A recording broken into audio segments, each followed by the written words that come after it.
I drive to the ferry saying, oh, the ferries are running 5 minutes late, so no need to rush, just take your time.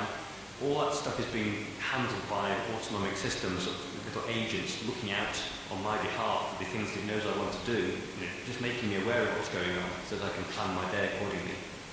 So a system of systems is really what emerges when you start to link these things up. So the fact you've got isolated systems, for example, my house on its own, with its energy monitoring and the water monitoring and the detecting if the windows and doors are open, that kind of stuff.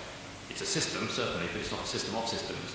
But if you start to think about the power grid, first of all, the appliances negotiate with each other. So they say, okay, guys, Andy wants all three of us to operate, but it's going to be bad for the grid if we all go at the same time. So now suddenly we've got systems talking to each other, so acting smarter because they know about each other, which overall makes the entire system more efficient. There are more human beings living in cities now, as of last year, than ever before in human history, and that doesn't look like a trend that's reversing. For every 4 text messages that a pedestrian sends while walking down the sidewalk she's on is sending an equivalent amount of data. There are sensors all over the place, certainly in the water main. They're registering blockages or not right beneath your feet. Taxis are, broadcasting their position and fare status back to dispatch. Trains and buses are updating their locations in real time, which people are reading on that street corner.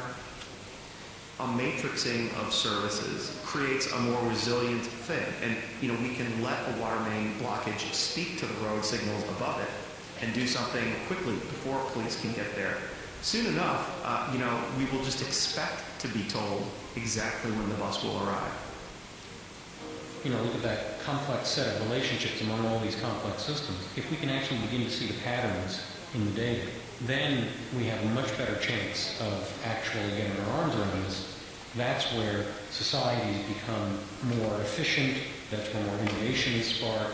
When we talk about a smarter planet, you could say that it has 2 dimensions.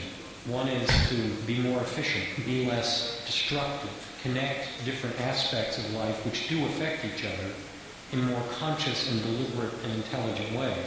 But the other is also to generate fundamentally new insights, new activity, new forms of social relations.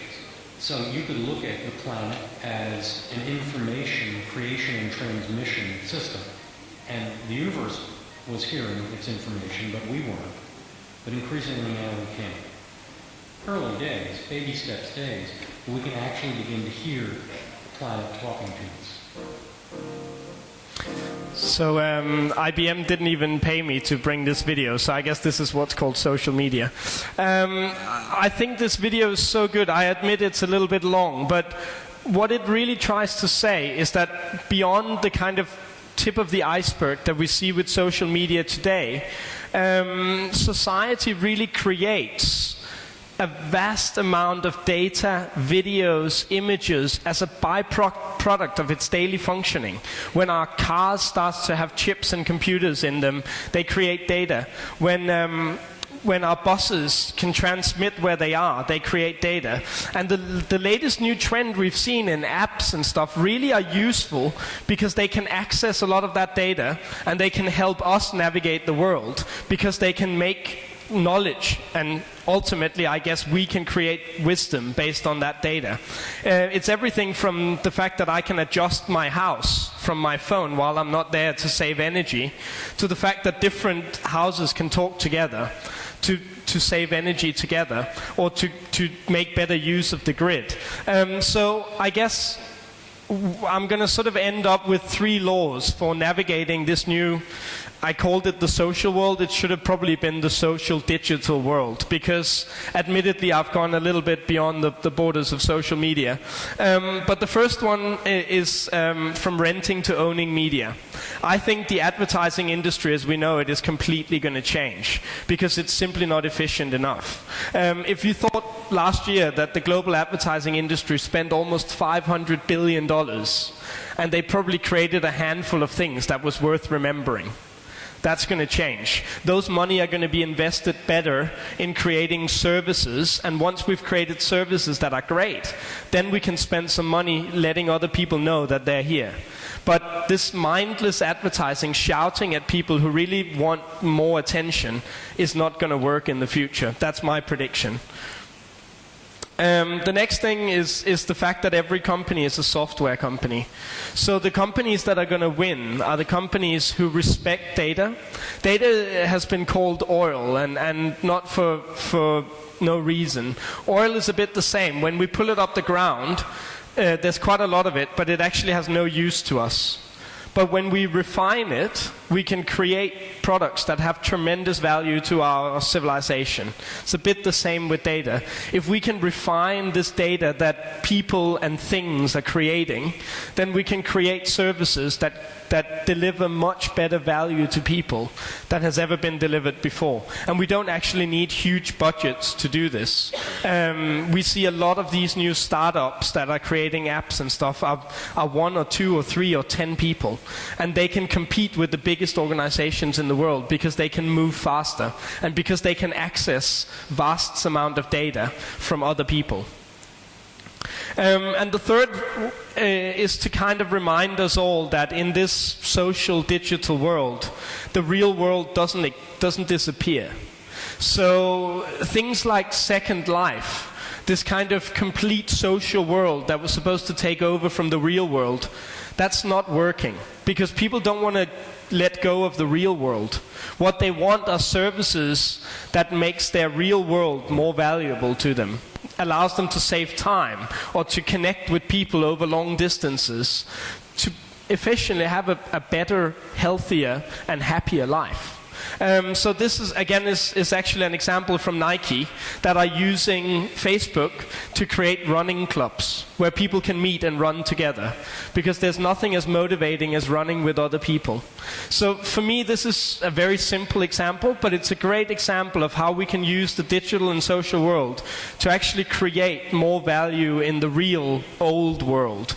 I think that's a trend that's going to continue as well. Services that only exist in the digital world has very limited value to us. Facebook is great for us because it allows us to connect to the people that we care about in the real world, not because it's a system in itself. So digital as a layer on the world and social as a layer on the world only has value to us as human beings when it bridges to the real world, when it creates real value for us in our lives. That was it. I hope you enjoyed it. Matt, thank you for your interesting presentation. Any questions? Вопросы? Можете задавать вопросы, я переведу, если нужно. Есть вопросы из зала? No questions. It's fine. Thank you very much. Разрешите мне пригласить следующего спикера, Владис Лашес, ученый-предприниматель. Вместе с Ричардом Брэнсоном и другими предпринимателями основал организацию Carbon War Room, Литва.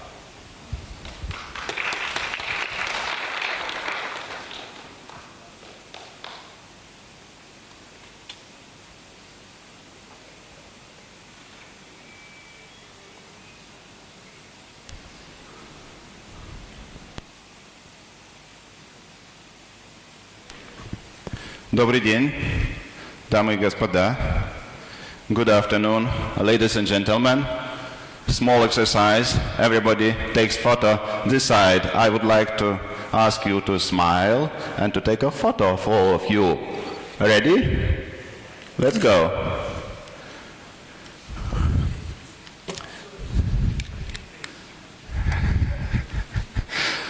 Next time. So, I think we need to talk about many things, what was spoken about, but I would like to focus what we are doing right now, what is important, how we spend our time, and what we need to focus on. Название Creating Long News, Starting News Things, или создавая долгосрочные новости, начиная новые вещи. So, right now, I need a couple volunteers. Do we have 2 people helping me? 1, 2. Please come. One more. Just took time scale. Let's roulette on 10 meters. Let's measure. And think about the space and time. Just go to 10 meters. If we imagine timeline of Kazakhstan, 1,000 years, represented by 1,000 centimeters, what events you would notice or note on the timeline? 1,000 years ago, in the middle 15th century, historians says that late 15th century, with the formation of Kazakh Khanate, the Kazakhs emerged as distinct ethnic group. Some other things, but all our history, not only Kazakhstan, focuses on our timeline just last 60 years. 60 years, what happened in Kazakhstan, what was covered all over the world. Just 61 years ago, almost exactly in April. Who could help me? You know Baikonur, it's in Kazakhstan, I'm right? So, first space ride. Let's go a little bit further. But all our lives are focused into these tiny 50, 20 centimeters. And what will be next in next 20 centimeters? What do you think we need to do to remember these days? So, the space and time, and we are living in, and a lot of things, what we are talking about when we look in different way, just thinking about the space, like much closer thing than Almaty. It's just 100 kilometers up. Who would like to go to the space? Is there anybody? I see. Only 2 Lithuanians? Anybody from Kazakhstan? Oh yeah, ladies first, of course. So, thank you for helping. That small chocolate set from Lithuania for volunteers.